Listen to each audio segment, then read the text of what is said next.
7h42. Bonjour Pierre Merle. Bonjour. Vous êtes sociologue, spécialiste de l'école. Merci d'être en ligne avec nous ce matin. Pierre Merle, le ministre de l'Éducation, Pape Diagne, s'était engagé à ce qu'il y ait un professeur devant chaque classe pour cette rentrée scolaire. Or, on se rend compte que ce ne sera pas le cas, en tout cas pas partout, puisque 4000 postes sont non pourvus et qu'il faut recruter en urgence des contractuels. Selon vous, quels sont les ressorts profonds de ce manque de professeurs et peut-être d'une certaine façon de cette crise des vocations, Pierre Merle? Plusieurs raisons à ce manque de professeurs.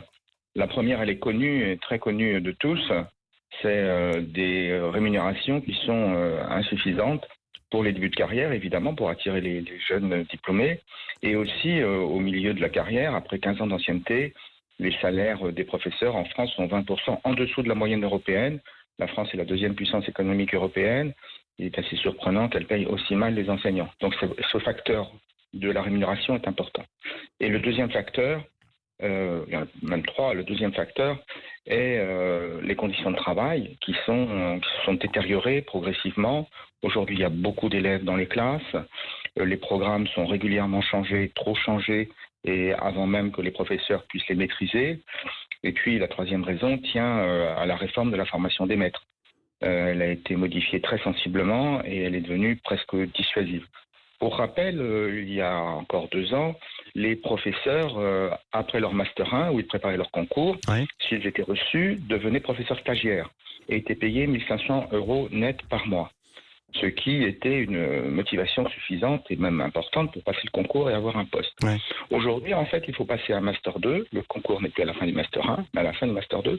Et pendant le Master 2, les étudiants doivent faire des cours, préparer leur concours, préparer un mémoire de recherche. Et pour faire les cours qu'ils font, ils sont payés 700 € net par mois. Donc ce qui pouvait être motivant, avoir un concours au bout d'une année, devient dissuasif parce qu'en fait, il faut faire 2 années de travail en travaillant, en faisant des cours, sans avoir une rémunération suffisante et pour éventuellement échouer à la fin, parce que faire des cours et en même temps préparer le concours, c'est très difficile. Alors c'est le phénomène de la paupérisation du métier d'enseignant que vous avez dénoncé dans une tribune que vous avez publiée dans Le Monde. Mais comment on en est arrivé là finalement, Pierre Merle? Parce que là c'est le constat, mais c'est le résultat de quel type d'évolution, de quel type de politique tout au long de ces années? Il faut bien remarquer que cette réforme de la formation des maîtres, au motif d'améliorer cette formation, elle était éventuellement améliorable, au motif d'améliorer cette formation, l'a rendue tout à fait dissuasive et aboutit à réduire le recrutement. Donc en fait, cette politique était mauvaise, et d'ailleurs c'était assez facile de le savoir, dans la mesure où la même réforme avait été mise en œuvre en 2008 par Xavier Darcos, l'ancien ministre de l'Éducation nationale sous Sarkozy, avec les mêmes résultats de chute des vocations. Donc en fait, pour attirer dans le métier, il ne faut pas une formation qui soit dissuasive, trop longue, avec des obligations d'enseignement où les enseignants sont mal payés. Parce qu'au départ, dès le départ, on écœure les gens, d'une certaine façon. Pardon ? Dès le départ, on écœure les gens, d'une certaine façon, c'est ça? Ben oui, il faut bien le dire. Je dirais que c'est à peu près ce qui se passe parfois chez les médecins. C'est-à-dire que l'internat est particulièrement difficile et donc on a des chutes de vocation qui sont liées à des conditions déplorables d'entrée dans le marché. Alors, de travail. Et puis pour les professeurs, il faut bien savoir aussi qu'après avoir, pendant leur formation, été dans l'obligation de faire des cours en étant très mal payés, l'idée c'est de faire des économies au fond, eh bien ces jeunes professeurs sont affectés dans des établissements qui sont des établissements difficiles, très difficiles, que les professeurs expérimentés ne souhaitent pas avoir la plupart du temps. Donc c'est une deuxième forme de découragement qui aboutit à ce que le nombre de démissions des jeunes professeurs augmente. Donc on fait effectivement tout pour les dissuader. Je reviens sur l'aspect salarial, j'allais dire strictement, ou peut-être bassement, pardonnez-moi l'expression, bassement matériel. Est-ce que ça suffirait d'augmenter les salaires pour justement attirer plus de candidats et d'enseignants? Non, c'est un élément de la politique à mener. Il faut effectivement une augmentation plus forte des salaires, une augmentation des salaires, mais le métier doit être plus attractif. Et pour être plus attractif, dans la formation, il doit être mieux conçu. Donc il faut, si j'ose dire, réformer la réforme de la formation des maîtres qui a eu des conséquences déplorables. Et puis, il faut améliorer les conditions de travail.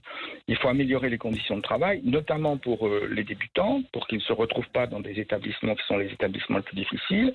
Et pour arriver à ce résultat, il faut une réforme de fond qui est de favoriser la mixité sociale. Aujourd'hui, on a un système dans lequel il y a une très forte ségrégation sociale et académique, c'est-à-dire qu'on a des établissements d'éducation prioritaire qui concentrent les enfants d'origine populaire et en difficulté scolaire, et des collèges et des lycées qui concentrent les enfants d'origine aisée qui ont plutôt un bon niveau.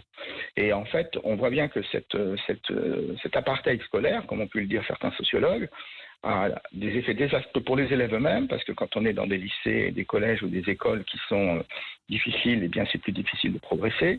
Et pour les professeurs qui se retrouvent dans des conditions de travail qui sont difficiles et qui rêvent souvent d'arriver enfin dans un bon collège ou dans un bon lycée. Donc il faut de la mixité pour arriver à ce que, quand les professeurs débutent, ils aient des classes dans lesquelles il est possible de créer une dynamique d'apprentissage forte, ce qui n'est pas toujours le cas aujourd'hui parce que c'est difficile. Qu'ils aient l'impression de mettre en œuvre une véritable pédagogie. Alors, moi, j'ai peut-être une petite question qui va peut-être vous paraître un peu dérangeante, Pierre Merle, mais moi, je me dis que si la mission d'enseigner n'attire plus, est-ce que c'est pas aussi parce que les jeunes qui sortent du système scolaire ont été un peu déçus par les exemples de profs qu'ils ont eus en face d'eux en classe?